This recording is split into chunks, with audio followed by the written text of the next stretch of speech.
Friends, నకిలీ వస్తువులు తయారు చేయటంలో చైనా ఎప్పుడూ ముందుంటుంది. ఈ విషయం మనందరికీ బాగా తెలుసు. 1,00,000 రూపాయల వస్తువుని కూడా 10 రూపాయలకు తయారు చేయగల సామర్థ్యం చైనాకి ఉంది. అయితే ఫ్రెండ్స్, ఈ రోజు ఈ వీడియోలో చైనాలో తయారు చేసే ఎలాంటి నకిలీ ఆహార పదార్థాల గురించి చెప్తాను. అంటే వాటి గురించి తెలుసుకున్న తర్వాత మీరు ఖచ్చితంగా ఆశ్చర్యపోతారు. సో వీడియోని ఎండ్ వరకు తప్పకుండా చూడండి. అంతకంటే ముందు ఈ వీడియోకి ఒక లైక్ చేసి మీ ఫ్రెండ్స్ కు తప్పకుండా షేర్ చేయండి. ఎందుకంటే ఈ విషయాలు ప్రతి ఒక్కరూ తెలుసుకోవాలి. షేర్ చేస్తేనే ఈ ఇన్ఫర్మేషన్ అందరికీ తెలుస్తుంది.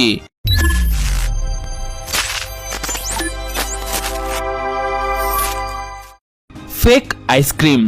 ఫ్రెండ్స్, ఐస్ క్రీమ్ గురించి మాట్లాడుకుంటే ఐస్ క్రీమ్ అంటే ఇష్టపడని పిల్లలు ఎవ్వరూ ఉండరు. అందరికీ ఇష్టమే. మనం ఎప్పుడైనా ఐస్ క్రీమ్ కొంటే ఐస్ క్రీమ్ కరిగే లోపే దాన్ని త్వరగా తినేయాలని చూస్తాం. కానీ చైనాలో దొరికే ఐస్ క్రీమ్ ఎలా ఉంటుందంటే దాన్ని మీరు వేడి చేసినా కాల్చినా అస్సలు కరగదు. దీన్ని ఎంతసేపు మంటలో ఉంచినా కూడా ఏ తేడా ఉండదు. చాలా మంది ఈ ఐస్ క్రీమ్స్ పైన చాలా ఎక్స్పెరిమెంట్స్ చేశారు. దీన్ని లైటర్ తో కాల్చి కరిగించాలని చూశారు. చాలా మంది దీన్ని మంటల్లో పెట్టి కాల్చాలని చూశారు. కొంతమంది అయితే వీటిని మాంసంతో పాటు డైరెక్ట్ గా నిప్పుల పైన పెట్టారు. కానీ పక్కనున్న మాంసం ఉడికింది, కానీ ఈ ఐస్ క్రీమ్ మాత్రం కొంచెం కూడా కరగలేదు. అసలు ఈ ఐస్ క్రీమ్ ని ఎలా తయారు చేస్తారో తెలియదు. కానీ ఈ ప్లాస్టిక్ ఐస్ క్రీమ్ తినే చైనా పిల్లల గురించి తలుచుకుంటేనే జాలి వేస్తోంది. దీనికంటే దురదృష్టం ఇంకొకటి మనం చూడకపోవచ్చు. Fake honey. ఫ్రెండ్స్, తేనె ఈ ప్రపంచంలోనే అందరికీ ఉపయోగపడే మంచి పదార్థం. దీనిని ఆ దేవుడు చాలా గొప్పగా తయారు చేశాడు. కానీ చైనా వాళ్ళు దీన్ని కూడా నకిలీ చేసేస్తూ ఉన్నారు. ఫ్రెండ్స్, ఈ వీడియోలో మీరు చూస్తున్న వ్యక్తి నకిలీ తేనెను తయారు చేసే ప్రాసెస్ ని చూపిస్తున్నాడు. ఈ ప్రాసెస్ లో ముందు ఒక తియ్యటి సిరప్ ని తయారు చేస్తారు. దీన్ని తయారు చేయడానికి ఉపయోగించే వస్తువు గురించి తెలుసుకుంటే మీరు ఖచ్చితంగా ఆశ్చర్యపోతారు. ఇది ఈ తియ్యటి సిరప్ ని పంచదారతో తయారు చేస్తారు అని మీరు అనుకుంటే మీరు పొరపాటు పడ్డట్టు. నిజానికి దీన్ని తయారు చేయడానికి కార్న్ సిరప్ ని యూజ్ చేస్తారు. అదే మొక్కజొన్నని. ఈ సిరప్ తయారు చేసిన తర్వాత అందులో ఒక పిగ్మెంట్ ను వేస్తారు. పిగ్మెంట్ అంటే ఫుడ్ కలర్. దీని సాయంతోనే ఆ సిరప్ తేనె రంగులోకి మారుతుంది. ఈ సిరప్ లో పిగ్మెంట్ ని యాడ్ చేసిన తర్వాత హనీ ఫ్లేవర్ ని యాడ్ చేస్తారు. ఆ తర్వాత ఈ నకిలీ తేనె తయారవుతుంది. వీళ్ళు కేవలం 3 వస్తువులను వాడి ఈ నకిలీ తేనెను తయారు చేశారు. ఇది నకిలీ తేనె అని సాధారణ మనుషులు అస్సలు కనిపెట్టలేరు. కానీ దీని గురించి ఇంకొక ఆశ్చర్యకరమైన విషయం ఏమిటి అంటే ఇది మార్కెట్లో చాలా ఎక్కువగా అమ్ముడుపోతోంది. Fake beef. ఫ్రెండ్స్, ఈ ప్రపంచంలో ఎక్కువ జనాభా కలిగిన దేశాల్లో రెండో దేశం చైనా. అక్కడ ఆవు మాంసానికి డిమాండ్ చాలా ఎక్కువగా ఉంది. కానీ అక్కడ ఆవు మాంసం చాలా తక్కువగా దొరుకుతుంది. దీంతో పాటు బీఫ్ ధర చాలా ఎక్కువగా ఉంటుంది. ఈ కారణం చేతనే చైనా ఫుడ్ మాఫియా నకిలీ బీఫ్ మాంసాన్ని కూడా తయారు చేస్తోంది. వీళ్ళు నకిలీ బీఫ్ మాంసాన్ని చాలా రకాలుగా తయారు చేస్తారు. గొర్రె మాంసాన్ని, కోడి మాంసాన్ని, పంది మాంసాన్ని ఉపయోగించి వీళ్ళు ఫేక్ బీఫ్ మాంసాన్ని తయారు చేస్తారు. అయితే ఇప్పుడు మీరు ఈ వీడియోలో నకిలీ బీఫ్ ని ఎలా తయారు చేస్తారో చూడండి. దీన్ని తయారు చేయడానికి గొర్రె, పంది లేదా కోడి మాంసాన్ని ఉపయోగిస్తారు. ఈ మాంసం పైన ఒక స్పెషల్ పౌడర్ ని పూస్తారు. దీన్ని మీట్ గ్లూ అని అంటారు. ఈ పౌడర్ ఎంత ప్రమాదకరమైంది అంటే ఇది మన శరీరం పైన పడితే మన శరీరం కాలిపోతుంది. దీన్ని ఆ మాంసానికి పూసిన తర్వాత దాన్ని ఫ్రీజ్ చేస్తారు. ఇది పూర్తిగా గడ్డకట్టిన తర్వాత సాధారణ బీఫ్ లాగా కనబడుతుంది. తర్వాత ఈ మాంసం సైజ్ పెరిగి చాలా లావుగా కనబడుతుంది. అప్పుడు దీని టేస్ట్ కూడా అచ్చం బీఫ్ లాగానే ఉంటుంది. అది నకిలీ బీఫ్ అని అసలు ఎవరూ కనిపెట్టలేరు. చైనాలో దీన్ని చాలా ఎక్కువగా తయారు చేస్తారు. అక్కడ కోడె, గొర్రె, పంది కన్నా బీఫ్ కాస్టే ఎక్కువ. అందుకే ఇలా ఫేక్ చేస్తారు. ఈ నకిలీ మాంసాన్ని తినడానికి కూడా చైనాలో చాలా మంది లైన్ లో నుంచొని మరీ వెయిట్ చేస్తారు. అసలు వీళ్ళు ఇన్ని నకిలీ పదార్థాలు తిని కూడా ఎలా జీవించగలుగుతున్నారో నాకైతే అర్థం కావట్లేదు. Fake eggs. ఈ ప్రపంచంలో చాలా మంది నకిలీ డైమండ్స్ ను, నకిలీ బంగారాన్ని తయారు చేస్తారు. కానీ చైనా ప్రజలు నకిలీ గుడ్లను కూడా తయారు చేసేస్తున్నారు.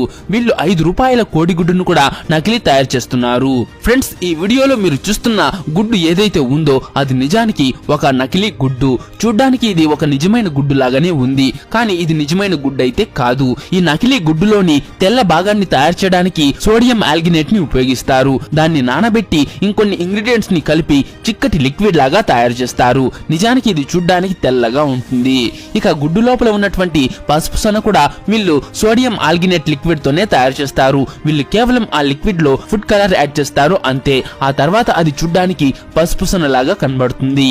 ఇక గుడ్డు పెంకుని కూడా వీళ్ళు కాల్షియం కార్బోనేట్ తో తయారు చేస్తారు. ఈ విధంగా నకిలీ గుడ్డు పూర్తిగా తయారవుతుంది. చైనాలోని ఫార్మ్స్ లోని కోళ్లు కోట్ల గుడ్లను పెడతాయి. అయినా కూడా వీళ్ళు నకిలీ గుడ్లను తయారు చేసి మార్కెట్ లో అమ్ముతున్నారు. Fake chicken. ఫ్రెండ్స్, ఈ ప్రపంచంలో అన్ని దేశాలు కామన్ గా తినే ఒకే ఒక ఫుడ్ చికెన్. మన ఇండియన్స్ కూడా చికెన్ ని ఎక్కువగా తింటారు. కానీ మీరు గనక చైనాలో చికెన్ కొంటే మీరు చికెన్ కొన్నట్టు కాదు, గాలిని నీళ్లను కొన్నట్టు. ఎందుకంటే చైనాలో 5 కేజీల కోడిలో 1 కేజీ గాలిని నింపుతారు. చైనాలోని చికెన్ షాప్లలో కోళ్ల మాంసం బరువు పెంచడానికి ఒక విచిత్రమైన టెక్నిక్ ని ఉపయోగిస్తారు.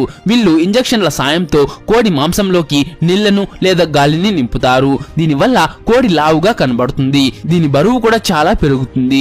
చైనా ప్రజలు ఈ పని చేయటంలో చాలా ఎక్స్పర్ట్స్. ఇక్కడ ఆశ్చర్యకరమైన విషయం ఏమిటి అంటే చికెన్ లో గాలిని నింపిన తర్వాత అది చూడ్డానికి చికెన్ లా కాకుండా ఏనుగు మాంసం లాగా కనిపిస్తుంది. చైనా ప్రజలు ఇంత లావు ఉన్న చికెన్ ని చూసి ఇది ఏదో ఆరోగ్యకరమైన కోడి అనుకుని ఎగబడి కొంటారు. కానీ వాళ్ళు ఎప్పుడైతే కేజీ మాంసాన్ని తీసుకువెళ్లి ఇంట్లో వండుతారో అప్పుడు అది దాదాపు 1/2 కేజీ లేదా 1/2 కేజీ బరువు మాత్రమే ఉంటుంది. చైనాలో ఈ విషయం చాలా సాధారణమైంది. చైనాలో చికెన్స్ కి ఇలా ఇంజెక్షన్స్ చేసినా కూడా ప్రజలు వాటిని ఎగబడి కొంటారు. ఏదేమైనప్పటికీ నకిలీ వస్తువులు తయారు చేయటంలో చైనాని మించిన దేశం మరొకటి లేదు. Fake mineral water. ఫ్రెండ్స్, చైనాలోని మినరల్ వాటర్ ఫ్యాక్టరీస్ కి చైనా ప్రజలపై ఎంత నమ్మకం ఉందంటే వాళ్ళు ఫ్యాక్టరీస్ లో ఫిల్టర్స్ ని కూడా వాడరు. ఆ ఫ్యాక్టరీస్ లో చూసుకుంటే ఏ మిషన్ ఉండదు. ఆ ఫ్యాక్టరీ వాళ్లకు నీళ్లను ఫిల్టర్ చేసే ఇంట్రెస్ట్ కూడా ఉండదు. వీళ్ళు ట్యాప్ లో నుంచి వచ్చే నీళ్లని ఏమాత్రం ఫిల్టర్ చేయకుండా నేరుగా బాటిల్స్ లో నింపేస్తారు. ఆ నీళ్లను నింపడానికి కూడా వీళ్ళు కొత్త బాటిల్స్ ని ఉపయోగించారు. చెత్తలో ఉన్న బాటిల్స్ ని ఏరుకుని వాటిని నీళ్లతో బాగా కడిగి ఆ బాటిల్స్ లో నీళ్లను నింపి వాటిపైన మినరల్ వాటర్ స్టిక్కర్ ని అంటించి వాటిని అమ్మేస్తూ ఉంటారు. చైనాలో మినరల్ వాటర్ తాగడం కన్నా అక్కడక్కడ కనిపించే బోరింగ్ వాటర్ తాగడం చాలా మంచిది. ఫేక్ చిల్లీసా. ఫ్రెండ్స్, మనం పండు మిరపకాయలను కొనడానికి మార్కెట్ కి వెళ్ళినప్పుడు ఏ పండు మిర్చి అయితే ఎర్రగా ఉంటుందో అలాంటి వాటినే కొంటాం. ఫ్రెండ్స్, నిజానికి పండు మిరపకాయలు ఎర్రగా ఉంటాయి. కానీ చైనాలో ప్రతి వస్తువును నకిలీగా తయారు చేస్తారు. అయితే పాడైపోయినటువంటి అలాగే పిండి మిరపకాయలను కూడా చాలా ఎర్రగా మార్చడం కోసం వాటిపైన రెడ్ కలర్ ని వేస్తారు. వాటిపైన రెడ్ కలర్ వేసి ఎంత ఎర్రగా మారుస్తారు అంటే వాటిని మనం చూసిన వెంటనే వాటిని కొనాలి అనుకుంటాం. ఈ వీడియోలో పాడైపోయిన మిరపకాయలకు పెయింట్ వేసి వాటిని ఎలా ఎర్రగా మారుస్తున్నారో మీరు క్లియర్ గా చూడవచ్చు. ఈ పెయింట్ వల్ల మిరపకాయలు మెరుస్తూ కనబడతాయి. కానీ వాటిని చూడగానే చైనా ప్రజలు అట్రాక్ట్ అయ్యి వాటిని కొనేస్తూ ఉంటారు. మిరపకాయల కలర్ పూర్తిగా మారిపోవటం మీరు ఈ వీడియోలో చూడవచ్చు. కానీ దీని వల్ల వచ్చే వ్యాధులు ఎంత భయంకరంగా ఉంటాయో కదా. ఈ విషయం ప్రతి ఒక్కరూ తెలుసుకోవాలి అని ఈ విషయాన్ని మీతో షేర్ చేస్తున్నా.